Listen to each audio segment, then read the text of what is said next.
Hello everyone, welcome to the video entry series here I'm going to be doing for the duration of this week. Let's get going here. We're going kind of through each of the, I think, 7 archetypes in general that I expect to see and also could see people potentially playing and respect their deck choice. For the first official Lorcana challenge, will it be in Lille or in Atlanta? Hopefully I'm pronouncing Lille correctly. I believe that's how it's pronounced. Tell me in the comments there. But to start off this week, we're going to be starting with one of my favorites and the different variations of it. Mufasa. I mean, kind of a play on the hyenas saying his name, being chilling in the movie there. But it's a deck I would like to say I championed to begin with during set 2.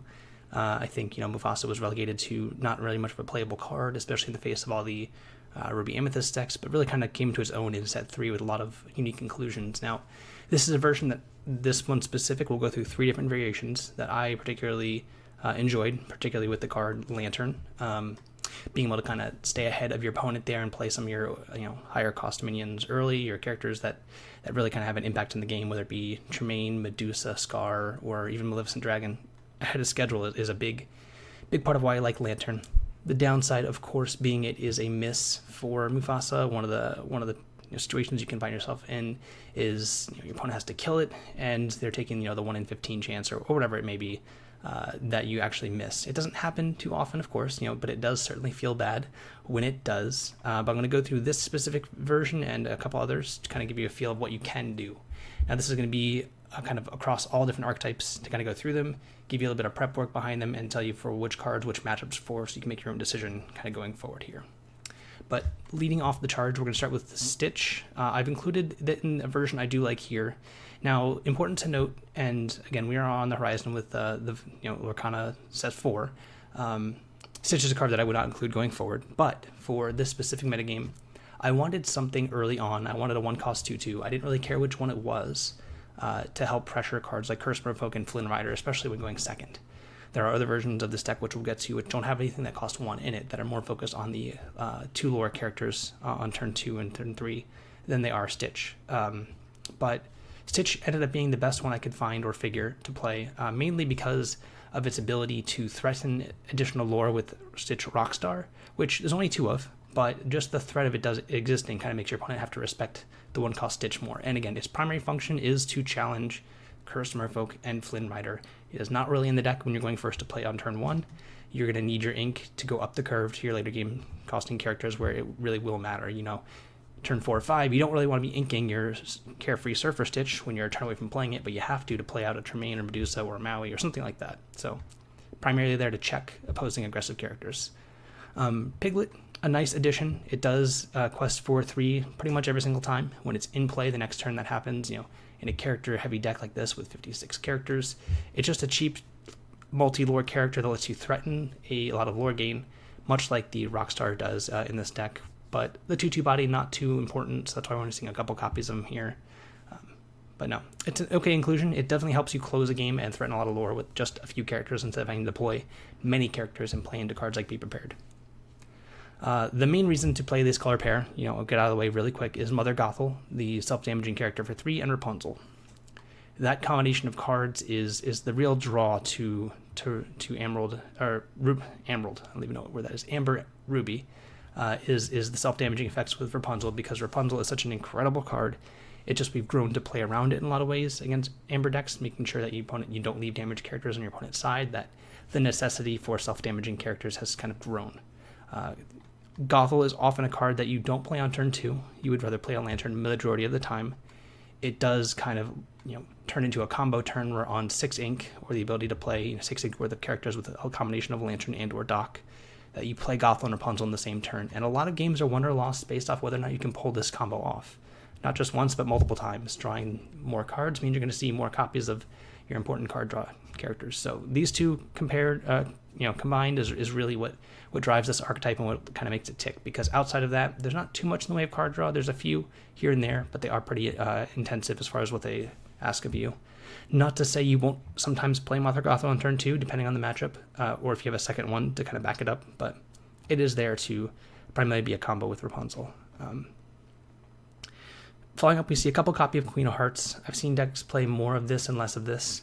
It is really good at helping come back from behind, much like Stitch on 1 does, but it's not vulnerable to cards like a Storm Rage on in the same way, where you can sometimes get your opponent by, you're not playing on turn 1, and they use Cinderella, maybe, the 1-cost song singer to just quest, and then you kind of have your Queen of Hearts to kind of challenge and get them. There's other versions of this deck which, again, don't play any 1-cost characters, and they play more copies of Queen of Hearts, which we'll get to. But it's a fine card. We see the control decks playing it, and this deck can struggle with some of the more aggressive decks, and falling behind it's definitely one way to lose the game. It's comparable to the 3-1 with Rush Stitch in set 3. That is uninkable, but dealing 3 is a big difference there. It just depends on how you want to spend what I call your power points in uninkable cards, and this deck wants to put them in other places. So Dock is a card you don't really want to cut in this kind of deck. It's one of your best cards to help bridge the gap when you don't have a Lantern. Really having 8 acceleration effects is key for this deck. You won't necessarily always mulligan to them. You'll keep reasonable hands with Gothel and Rapunzel, and you won't throw these cards away. I typically always keep a Gothel, and I always will keep a Rapunzel, assuming the rest of my hand is functional. Those 2 cards are usually cards I don't mulligan, along with Lantern. Those 3 cards in particular, and Dock falls in the same category. If I don't have a Lantern, I won't mulligan it. But Dock is usually fine when going first as a Lantern Impersonator, because what this deck really wants to get to is 5 ink, where you get to deploy either Mufasa or Maui. Also cards which, depending on if you have Dock or Lantern, you may keep in your hand. Even though they cost 5, they're fine ink. Not always something you want to ink, but Maui is an incredible card to help catch out from behind with, and also just to help pressure locations, which can be a problem, and other things like that. Moving along to Pongo. Not all versions include it. It is pretty vulnerable to cards like Storm Rage on and Grab Your Swords and all the steel stuff that you don't really want to see too early. But late game, and even in the mid game, it helps grind against the Ruby Sapphire decks that just use a bunch of 1-for-1 removal, and again with 56 hits, or 55 with one of those in play at least, you're generally going to hit, and it's generally going to be a 3-cost character, which you may or may not often quest with. Sometimes you do when you're in a racing scenario, sometimes you don't, because you don't want to get hit by a Maui that they're holding on to try and get you with. But Pongo is a fine inclusion, not in every version of this deck, but it is something I do like. In a variation I may play. This is about as close to the version I would choose as I've come to prepare with. Next up, Minnie Mouse Stylish Surfer. It's a card that's seen more play and less play depending on the situation that you're in, and one of the key reasons I've only decided to include 2 of them in this deck is because with the presence of Ruby Sapphire, what a lot of the Ruby Amethyst decks have had to do is get more aggressive, and they've also had ways to kind of check each other and also check some of the bigger characters that do come down. What that means is that they're playing maximum copies of Minnie Mouse Stylish Surfer, as well as Merlin Crab, which means that their Minnie Mouses are always going to be more threatening than yours, and you do have a hard time kind of winning that fight in a lot of instances. So that's why we see a reduced number of them, because we can get our points for questing through other means that are a little bit more reliable, or just kind of grind through that element of the game. But Minnie Mouse Stylish Surfer, a fine card. Other versions, which we'll get to, do have more copies of it to play a different role, but in this version there, again, only 2. It is a good threat, and probably one of the best threats in the game, honestly. Evasive 3-cost 1/3. Even if this is a 1/1 for 3, that evasive, it might still be played, but 3 health is a bonus. We went over Rapunzel. No real explanation there. It's been one of the best Amber cards in the game since the inauguration of the game. Next up, kind of beyond that, which may be a lesser inclusion in a lot of versions, is Tinkerbell. Tinkerbell, the 1/4 fairy that has the ability to essentially be our guest on a stick. When you play it, you look at the top 4 cards for a character, put it to your hand. Now, this color pair, and actually a lot of color pairs outside of Amethyst, don't have very good 4-cost characters. That's why we see cards like Flavorsham and Grandma Tala on 4 being so popularized, because they're actually 4-cost characters you want to play in those Sapphire colors. And we see the Merlins and all those things come out of Amethyst there to really capitalize on the 4-cost characters. And we don't really have that in these colors. We have a couple which they're kind of fillery. They may look a little bit poor, but what Tinkerbell really does is, going back to the Mother Gothel Rapunzel setup there, really allows us to find the missing piece, and that combo of Gothel plus Rapunzel is very, very important for this deck to really be able to fight a lot of the decks that do it a little bit easier. It's kind of like our Flavorsham Popsicle. Sometimes when you don't have that combination of cards, it's pretty hard to win the game. Flavorsham is a key part of the Ruby Sapphire decks, and one of the reasons it's able to work is because it has that card draw engine. But with Tinkerbell, it kind of lets us piece those together, as well as later in the game, if we've run out of resources, finds cards like Mufasa, Tremaine, Stitch, and it's an extra body in play for our Carefree Surfer Stitch. and something that really people don't want to kind of have in play. Also, the 1/4 body, highly relevant when you don't have a Gothel in play, because 4 is a lot of health, and it definitely can challenge into things it may not necessarily banish, but it does put damage on it to be healed by Rapunzel. So, solid card. It's only 3. I've played decks with more. I've played the Peter Pan 3 costs, the 3/1, or the 1/3 with Rush that gets a bonus to strength if you have a Tinkerbell in play. That combination I've kind of eschewed for a bit there. It's not as necessary as it may have been previously, but something to consider. But one card I want to talk about that I've chosen to kind of grown to really, really like is Slightly. I don't know the exact name of it. Lonely Boy, I think, or Lost Boy. Slightly the Lost Boy. Slightly is just a vanilla kind of 4/3 evasive for 4. Now, that doesn't sound very good, but kind of going back to the fact that a lot of the other decks playing Ruby and are kind of being able to utilize Minnie Mouse, Stylo Surfer really, really well. We really needed a check to it, because the Medusas in their deck and the Maleficents and things like that are not really enough and not early enough to really check a Minnie Mouse, Stylo Surfer. And the important part about this is it has evasive. There's no Peter Pan to really cost reduce it, but a 4 cost 4/3 with evasive is just fine. It's enough, and it's inkable. It does dodge Medusa. Is one of the biggest reasons to include this over other choices you could play, like Pongo or Goofy. You could play Tigger, but that's a 6 cost character, and we're kind of glutted at that point from the higher cost cards already. But it comes down early enough, especially with a Lantern, to really check a Minnie Mouse from ever doing anything. And while certainly if you're questing with this card, they can use a Merlin Crab to use the Minnie Mouse to trade into your Slightly, that's fine. That's usually enough of a thing there. And one thing to note is a lot of this game's characters, such as Mother Gothel, Pongo, Mufasa, Stitch, Tremaine, all these things have 3 strength. And the key part of Slightly having 4 strength, not only dodging Medusa, but combining with any of these other 3 strength characters helps check a Queen's Castle, which is a very difficult card to answer for most decks that aren't playing Amethyst or Ruby. We have Maui, of course, but Slightly is just another piece to that puzzle that lets you kind of not use a Maui, or if you've already used one, have an answer to a Queen's Castle that's kind of hard to remove and helps pressure going forward there. But a card I really liked, not an auto-include in all the decks there, and some of the more aggressive versions will eschew it for just other evasive characters that we'll get to, but a card I've liked a lot of and has definitely proven its value to me over and over, even challenging just 2/3s like Ariel out of some decks. The Mim Rabbit it deals with, and then is able to be healed up by Rapunzel, only for 2 cards, but that's still fine. But then it can't be killed that easily by a Maui coming back down, so fills a good role. Next up, Mufasa and Maui, the 2 M's on 5. They don't really need much of an explanation. Mufasa, just a very strong character to have in play.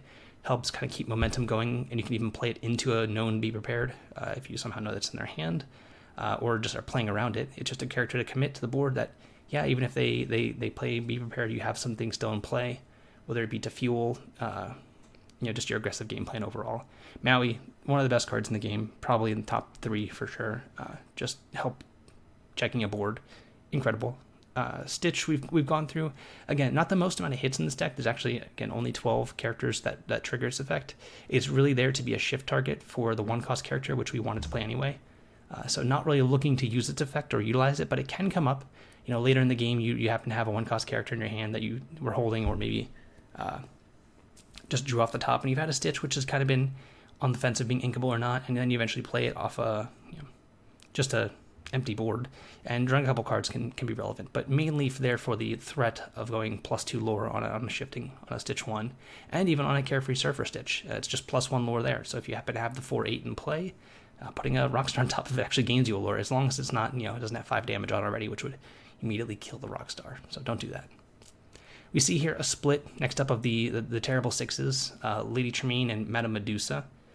These 2 characters have kind of defined what Ruby removal looks like, and one of the big incentives for Ruby being the premier removal color are these 2.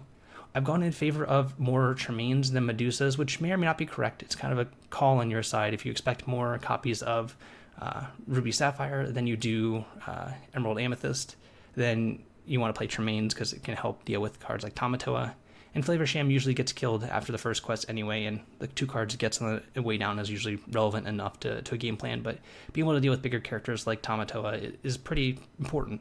Maleficent Dragon's the only one that really kind of deals with everything, and the big deal here is, of course, 2 lore versus 1. We are semi-aggressive. This deck wants to end the game as quick as it can while surmounting an advantage. So the extra lore is really why I favor that one in this particular version. There are versions where Playing Medusa is just more important, and the cards it kills are much more important too. But with cards like Slightly to help check Minnie Mouses, which are a primary Madame Medusa target, you really just want to be able to quest out. And yeah, they're interchangeable. Any number of these is kind of correct. I think we're at the maximum number of uninkables we can get to with this kind of deck. With what we're seeing here, I believe there's, how many is there? 3, 5, so it's 8, 9, 10. This is 16. So 16 with 4 lanterns is a bit high, but that's about the maximum number with lanterns you can go. With cards versions without lanterns, probably 15 to 14 is the highest you really want to go to. Otherwise, you'll find yourself just inking out of necessity some cards you would rather hold otherwise. But that's really what keeping a low uninkable count does, is give you flexibility in your choices. So moving along, we mentioned Carefree Surfer Stitch. Again, not really something that needs too much of an introduction. Been with us since set 1. Awesome card in a heavy character deck, just as a threat that helps propel you later into the game. One of your best pieces of interaction or grinding advantage there against the Ruby Amethyst and the Ruby Sapphire decks. So awesome card. Great to flip off Mufasa. You know, all these characters are pretty impressive to hit off Mufasa if they cost 5 or more. Even some of the cheaper ones are fine at times, depending on the situation. But next up, we have Scar, Villainous Cheater, I think. I'm not sure the exact name of it. Pretty, extra copies of Maui is really what it looks like there. It does give the ability to take out wide boards against some of the more aggressive decks you'll see. It can take out a couple characters, and if you happen to have a ton of ink with lanterns and other reasons and other things like Doc and whatever, you can actually play it, challenge a couple things, Rapunzel it, keep challenging, or just helps take out some of the locations we talked about before. Fine card. And Maleficent Dragon, huge inkable threat. Fantastic flip off of Mufasa, assuming they have a board. Kind of a catch-all that's really there for ink most of the time, and other times when it's playable, you can really take out, you can of course just take out anything. And just a good flip off Mufasa while being inkable is just what this deck really wants. And there are certain matchups where you'll keep Maleficent Dragon in your opening hand, particularly against Whole New World decks. The reason being is they're not really good to hit in the mid-game as cards in your deck. One key way to play around the card Whole New World is to make sure that your deck has as many playable things at any given point as possible. So in some situations, if you're playing against, let's just say Amber Steel Wheel, or against Blue Steel, those decks we'll get to later in this week, it's not unreasonable to keep 2 Maleficents, or even all 3 if you happen to have them in your opening hand, specifically to ink, so that you don't have to draw them in the mid game, so you have more playable cards. Also, not having to draw into Turnabogs early is pretty key in those matchups too. Speaking of Turnabog, the 10 costs 9/9, just a giant threat, all character deck really. It's pretty easy to be cost reduced, and while it doesn't serve the best function against most matchups, it is really kind of a kind of a sideboard card in a lot of ways. Even though it is uninkable, it's still reasonable to cast in a lot of fair matchups. For 5 or 6 even. Fine card, 9/9 for 6 is incredible for what it does. But specifically against Whole New World decks, this deck can fall behind because they're often playing cheap characters and singing songs to be really efficient and kind of, stop you from ever developing a board presence, which is really all what Mufasa is about, is developing a board, keeping that momentum and kind of swinging the tempo in your favor with the resilient characters that also remove things in play, like with Medusa and such. So Chernobog is kind of a nod to a Whole New World decks, which I expect to be relatively popular. It does, if they decide to make your hand, go away, that's probably between 5 and 6 characters in your banish zone. If they've killed a couple things, it can be easily. I've played against this deck before and had someone play Chernobog on turn 3 because I went turn 2 Whole New World, and they just hit a bunch of characters in their discard. They had 7 cards in hand, and then they played a Chernobog on turn 3, and that was enough of a tempo swing to really put it away. And having the ability to never be decked is kind of nice if you can make sure that if you play a Chernobog, you shuffle a bunch of cards back in, and then by the time the one in play dies, or if it dies and you're not haven't just won the game, the second one can shuffle the first one back in, and then you kind of go infinite that way. But that's it for this deck. Lantern's a card, again, I do like in this deck. It helps you propel to the late game, and a lot of starts where you get to go turn 2 Lantern, turn 3 Doc. That's leaves you on turn 4 the ability to have access to 6 ink worth of characters. You get to then on turn 4 play Gothel and Rapunzel, safe from the Gothel being removed for anything your opponent can do, to then draw 3 cards and refuel your hand. Of course, double Lantern into Doc gets you immediately to 7. You don't have many cards in hand at that point, but it is something to help kind of grind and go forward there. But I'm a big Lantern enjoyer, as that's no surprise to anyone here. But We're going to go to another version of the deck here. So this is more of the evasive deck. So I named it Move Q. I don't know why, Mufasa with queens. Just a slight different version of the deck, more focused on no lanterns, has more lore in its early characters, and maxes out on the evasives. So cards like Sleepy, 2-cost, 2 lore character. Cards like Minnie Mouse, Carefree Surfer, or Stylo Surfer, not Carefree, that's Stitch. And Pongo, as well as Goofy, all being evasive characters. I think this variation specifically was popularized by Humble. Credit goes to him for that. A version of it I've not really enjoyed too much of, but I can understand the appeal. It definitely has the ability to kind of threaten a lot of lore very, very efficiently with its characters. And when it all boils down to it, what we're trying to do is cross the line at 20 lore. That's what the object of the game is, and having your characters kind of have more lore inherently and be harder to challenge while gaining lore at an efficient rate is a solid strategy. It helps you kind of pull ahead in ways that are hard to come back from when you can kind of just ignore what your opponent's doing in a lot of ways, as opposed to having to kind of deal with each individual threat like you might with other versions of the deck. This deck still keeps the dock plan, because going from 3 to 5 is pretty important with cards like Mufasa and Maui. But this also version has extra copies of Queen of Hearts and the Shift Queen of Hearts, which is really there to help combat Emerald. A lot of their characters, such as Curse, Merfolk, and Flynn, make you discard cards, and this deck, when it runs out of cards in hand, can then kind of get stuck with just drawing off the top end without cards like Tinkerbell, the 1/4 from the previous version. Kind of be hard to grind back into the game, but Queen of Hearts does a good job of helping you play a bit of defense by challenging opponents' things that are in play, while also developing a board presence. So it's a card I've liked in other versions of the deck and have tried out in the previous version we looked at. I haven't been able to figure out the correct configuration for it, honestly. It's a bit of a tall order to know exactly what is correct, because it'll really depend in these challenges what your matchups were. So which version is correct, I can't really tell you. I don't really know. But this is definitely a different variation with a slight nod to steel decks in general, mainly the green steel decks with Hydra. Hydra is a fantastic card there to kind of help fight. If they try to use removal on it, you can banish one of their characters. If it challenges something, it really makes combat impossible for your opponent to really quest without losing a bunch of their board. And ever the situation arises where you get to play a Hydra, challenge with it, and then Rapunzel it back to full health, the game can end in a lot of ways. And I've definitely found this frustrating from a Steel Song side to play against. It does suffer against some of the bigger removal spells like Be Prepared, or Lady Tremaine, or Maleficent Dragon, of course. But even cards like Maui into this, if they have like a Flavor Sham, is something that they don't really want to do all the time, because it helps kind of check their board a bit by having a character like this. It's a solid card. It's over the Tremaine slot here as the previous version. A more kind of sturdy character and very, very strong, like a high strength and willpower ratio there. Definitely something to consider. We still have the Scars, the Maleficents, and the Stitches. Scar does most of the impression that a Be Prepared would in this style of deck. No Turnabogs, though. We're much more focused on getting aggressive in the early game with Sleepy, Pongo, and Minnie Mouse. Pongo, sadly, the most efficient character that is evasive besides Minnie Mouse in this color pair. I don't think that improved too much in set 4, but solid card. And Goofy also kind of rounding out the evasive threat package there. It does a good job of helping close the game. And this deck has Simba, helps protect Sleepy and Doc in a lot of situations where you want to reuse them for multiple turns, unlike the previous version where you're kind of powering through it with Lantern. But this deck has no misses for Pongo or Mufasa, so it could be better in that sense, having a lot of more consistency to your activations. You're always knowing you're going to get a card. If you need, say, an ink or an extra ability, there's never a worry with having missing on Mufasa.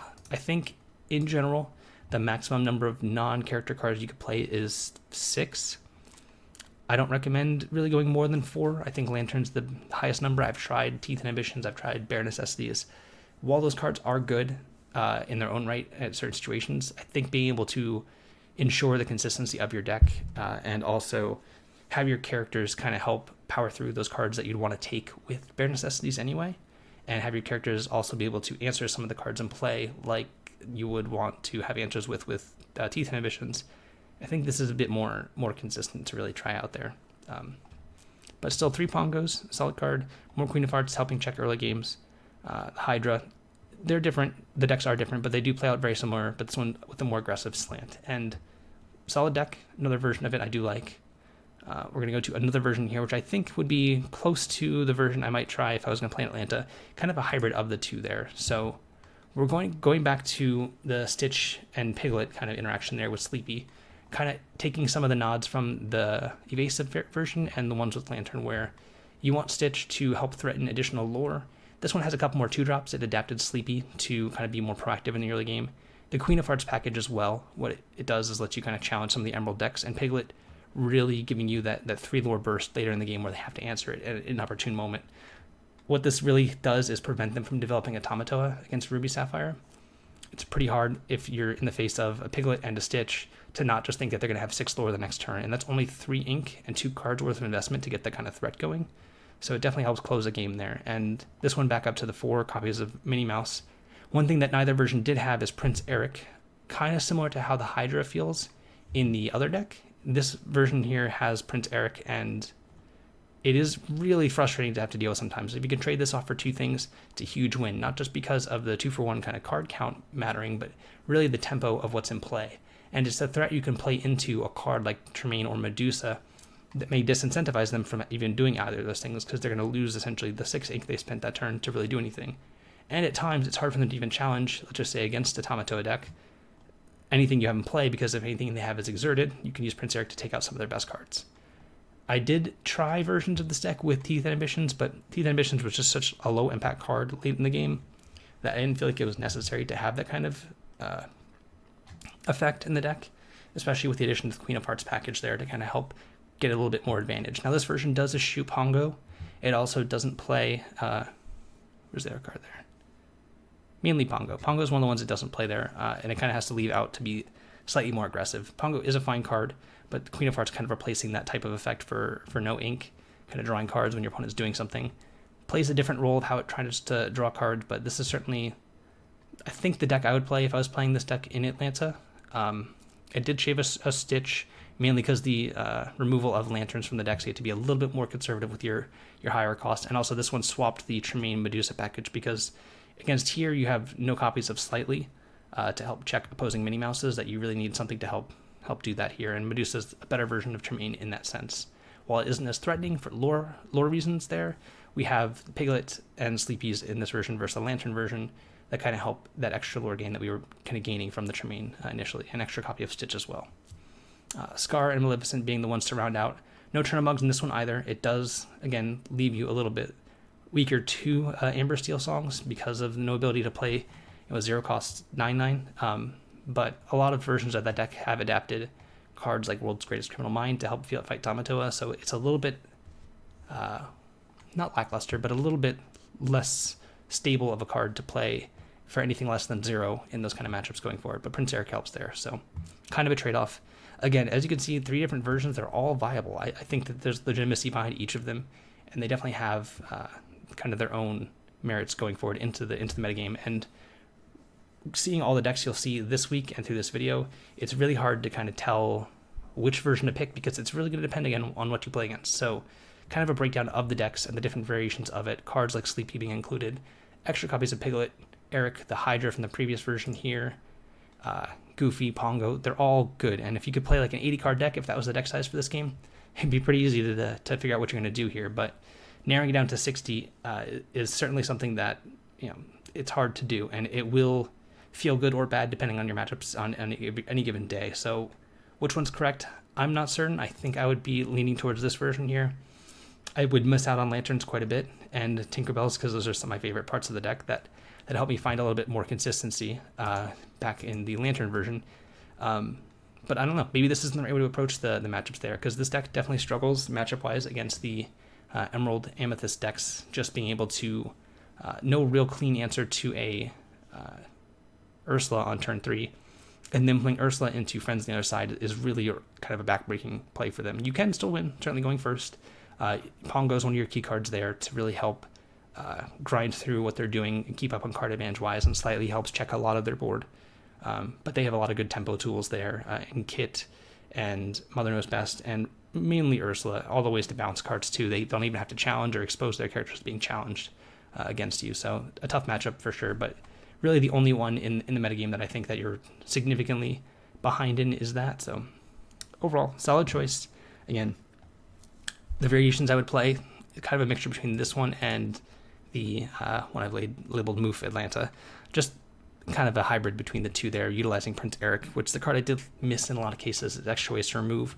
But as the metagame developed, it's been a little bit easier to play around, and I don't like Teeth Inhibitions, even though it would play well with Prince Eric. The 2 damage isn't really what much of the metagame is about, which we'll get to in other decks, and you'll kind of see most of the characters being played have 3 health, and except for really aggressive cards like Flynn and Cursed Merfolk, everything is really a 3-base stat line, and 2 may finish things off, but it's unlikely. But thanks for tuning in for this one. This has been a breakdown of the Mufasa archetype there, and yeah, look forward to the next one. Coming soon. There's going to be 2 today, and 2 tomorrow, and then 2 the next day.